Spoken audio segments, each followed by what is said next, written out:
Pemirsa, apa yang terjadi di Magelang? Pertanyaan itu kemudian muncul setelah Irjen Verdi Sambo mengaku rangkaian peristiwa yang terjadi di Magelang menjadi pemicu pembunuhan Brigadir J. Mengenai apa yang terjadi di Magelang, Kabareskrim Komjen Pol Agus Andrianto pun melontarkan pernyataan menarik. Menurut Kabareskrim, hanya mendiang Brigadir J dan Putri Chandrawati yang pasti tahu apa sebetulnya yang terjadi di Magelang.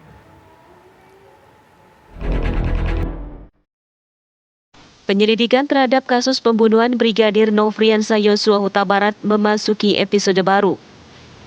Kini perhatian tertuju kepada apa yang terjadi di Magelang setelah tersangka pembunuhan Brigadir J, mantan Kadif Propam Irjen Verdi Sambo, mengaku rangkaian peristiwa yang terjadi di Magelang menjadi pemicunya membunuh Brigadir J.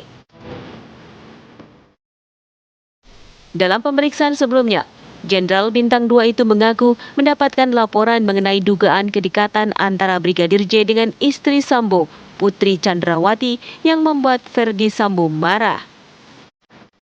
Menyampaikan satu hal, bahwa di dalam keterangannya, tersangka FS mengatakan bahwa dirinya menjadi marah dan emosi setelah mendapat laporan dari istrinya PC yang telah mengalami tindakan yang melukai harkat dan martabat keluarga yang terjadi di Magelang yang dilakukan oleh almarhum Joshua.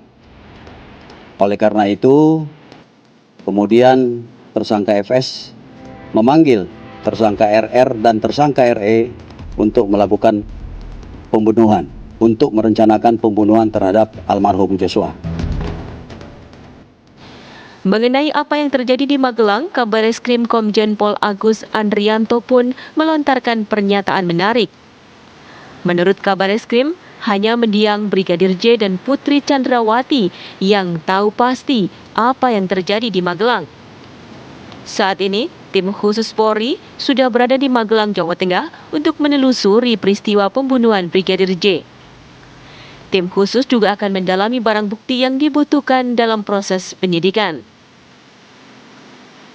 Sebelumnya, Irjen Verdi Sambo telah mengakui sebagai aktor utama pembunuhan Brigadir Yosua dan merekayasa kasus pembunuhan tersebut.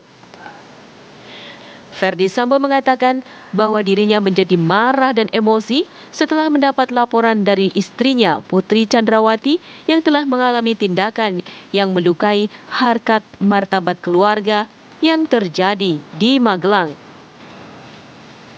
Tim TV One mengabarkan.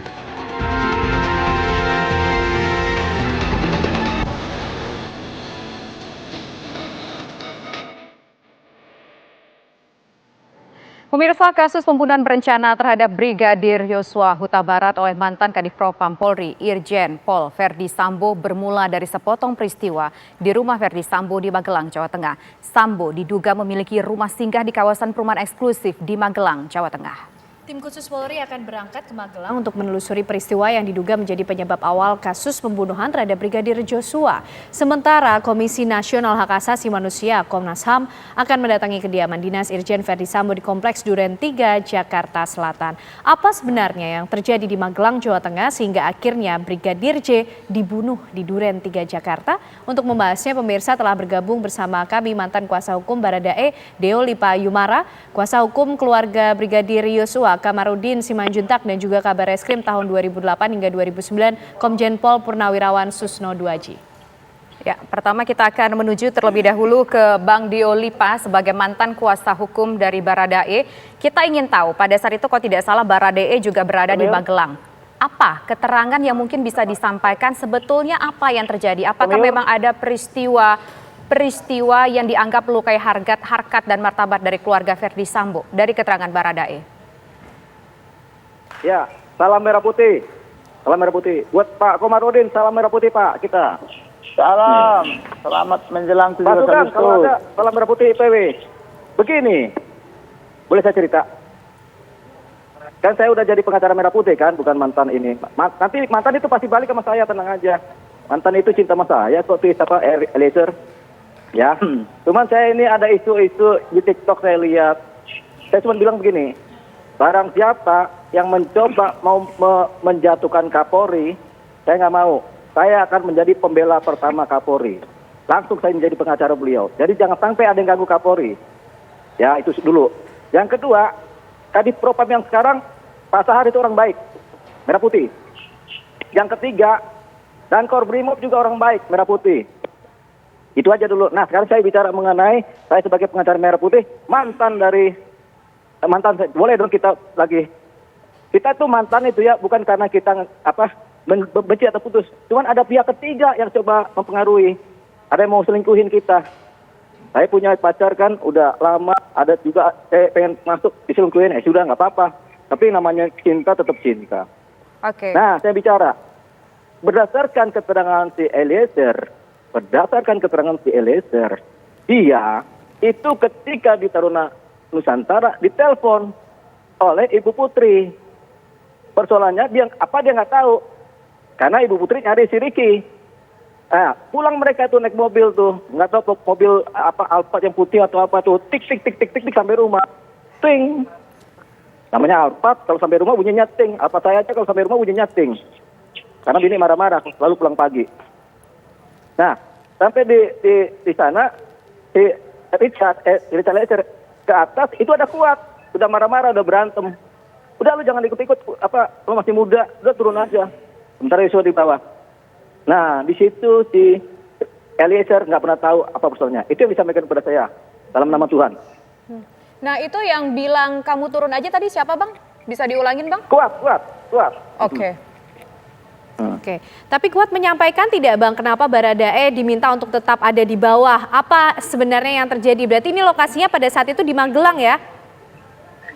Ya di Magelang, masa di Jogja. Emang pernah mereka ke Jogja tuh, ke Mall Jogja. Hari apa tuh? Apa tanggal 3 atau tanggal 4 main-main ke Jogja tuh mereka rame-rame. Mall Jogja. Iya kan? Ke Tanah Jawa. Ini kan cerita tentang lagu saya yang ke Tanah Jawa. Coba dengerin di Olipa Project lagu ke Tanah Jawa. Nah, itu dia sama persis ceritanya. Oke, baik. Nah, itu di situ. Dinikmatin aja lagunya. Oke, baik. Sekarang saya ingin ke Pak Kamarudin. Pak Kamarudin, kalau dari kuasa hukum pihak keluarga, apa informasi yang didapatkan kuasa hukum pihak keluarga mengenai sebetulnya apa yang terjadi di Magelang? Yang terjadi di Magelang adalah perayaan hari ulang tahun perkawinan mereka. Kemudian awalnya baik-baik saja, tetapi kemudian terjadi pertengkaran antara si bapak dan si ibu. Kemudian akibat pertengkaran itu si bapak pulang lebih dulu, dia tidak bersama rombongan lagi pulangnya. Nah, kemudian si ibu mengirim WhatsApp ke adik almarhum. Adik almarhum juga menyatakan ucapan selamat atas hari ulang tahun perkawinannya. Kemudian si ibu juga dengan mesra berbicara dengan adiknya, kamu datang ke sini, ada libur enggak, kan begitu. Artinya di situ tidak ada masalah antara si Ibu Putri baik dengan almarhum maupun dengan adiknya. Terbukti di dalam chatting WhatsApp itu yang belum pernah saya suguhkan ke publik, Ibu Putri itu baik sekali sama adiknya almarhum di dalam chatting WhatsApp-nya itu. Nah, artinya tak ada masalah toh. Nah, kemudian almarhum masih mengawal si ibu pulang ke Jakarta. Nah, tetapi sebelum pulang, yaitu tepatnya di tanggal 7, ada ancaman dari sekuat lama, yaitu sekuat yang dalam tanda petik dekat dengan si bapak gitu loh. Ancamannya itu dia bilang orang-orang kurang ajar ini mau membunuh saya, begitu WhatsApp-nya kepada kekasihnya, yaitu WhatsApp almarhum kepada kekasihnya yang di Jambi. Siapa bang? Skuad lama atau skuad baru? Kata yang di Jambi, skuad lama. Nah, artinya kekasih sudah tahu yang mana skuad lama, yang mana skuad baru. Tetapi kalau dengan Ibu Putri Sambo tidak ada masalah.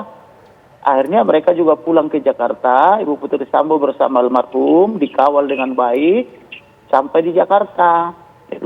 Tahu-tahu pada jam 16:25 itulah terakhir WhatsApp-nya terbaca tapi tidak dibalas, kan begitu. Kemudian motif daripada pembunuhan ini adalah ada kaitannya dengan selain sama perempuan itu yang cantik itu juga ada motifnya dengan mafia. Mafia ini ada kaitannya dengan dana-dana taktis. Itu sebabnya 4 nomor rekening daripada Joshua ini sudah dikuasai oleh si tersangka, yaitu dengan cara mengambil bukunya, mengambil ATM-nya, yaitu ATM dan rekening yang ada di Bank BRI, di Bank Mandiri, di Bank BNI, dan di Bank BCA. Demikian juga laptop daripada almarhum masih dikuasai tersangka dan atau kawan-kawannya. Demikian juga handphonenya 3 unit dengan 4 nomor. Karena tujuannya untuk memindahkan uang itu. Itu sebabnya saya bilang dari kemarin itu, tetapi Presiden sangat tidak peduli. Saya katakan, Presiden Republik Indonesia, siapapun dia, tolong dong kasih atensi, bentuk tim independen, melibatkan Angkatan Darat, Laut, dan Udara, terutama PPATK, supaya ditelusuri dana-dana ini. Dan saya punya keyakinan di 4 rekening daripada Brigadir Joshua ini masih melakukan transaksi hingga sekarang, yaitu dari tanggal kematiannya 8 Juli sampai dengan sekarang. Itu makanya perlu dilibatkan PPATK. Tetapi kan ada dugaan bahwa uang-uang dari mafia ini kan yang diduga disimpan di atas nama squad ini yang harus diperiksa oleh PPATK ini mengalir sampai jauh. Seperti mengalir sampai jauh gitu. Jadi kenapa mereka ini khawatir kalau terlibat PPATK akan terlihat kemana alirannya dan di mana alirannya, dari mana alirannya, kemana alirannya, begitu Mbak. Oke. Apakah kemudian hal ini yang menimbulkan ancaman tersebut lahir kepada Brigadir Joshua? Kami masih akan mendalaminya bersama dengan para narasumber yang bergabung bersama kami di Kabar Petang. Usai jeda pemirsa, kami kembali untuk Anda.